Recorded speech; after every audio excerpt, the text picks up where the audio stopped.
You have long been a critic of Israel's Prime Minister Benjamin Netanyahu. The other night, President Biden was heard on a hot mic after the State of the Union address saying he has to have a come to Jesus talk with Netanyahu about letting humanitarian aid into Gaza. Have you spoken to President Biden about whether he's had this conversation? If he hasn't, what is he waiting for? And if he already had it, has it made any difference? Well, I've spoken to people very high up in his administration. Here's the bottom line. Margaret, what we are seeing in Gaza today is literally an unprecedented crisis. It's not just that 30,000 people, 2/3 of them are women and children, have already been killed. We are looking at the possibility of hundreds of thousands of children starving to death. The United States of America cannot be complicit in this mass slaughter of children. So it is one thing to talk to Netanyahu, to pressure Netanyahu, but here is the bottom line. Year after year, we have provided billions of dollars in military aid to the government of Israel. Right now, you have a right-wing extremist government under Netanyahu.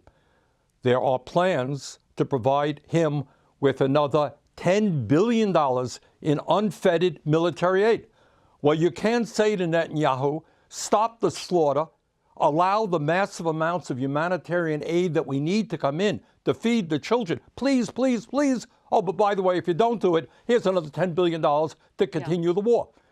Now, we have written a letter to the president. It turns out that Israel is in violation of the law. Stopping American humanitarian aid is in violation of the law.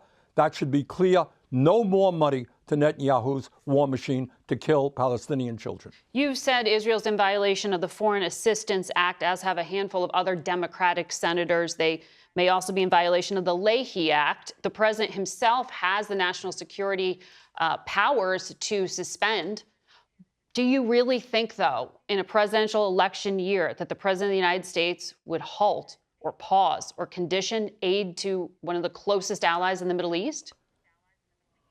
Well, I think it is the right thing to do. You can't beg Netanyahu. You got to tell him, if you want any money, you got to change your policy. Allow the trucks to come in to feed the children. And by the way, in terms of politics, which is secondary to my mind in this issue, the truth is, whether you're a conservative Republican or a progressive, you do not want to see children in Palestine starve to death. So I think it's good politics, and it's the moral and right thing to do.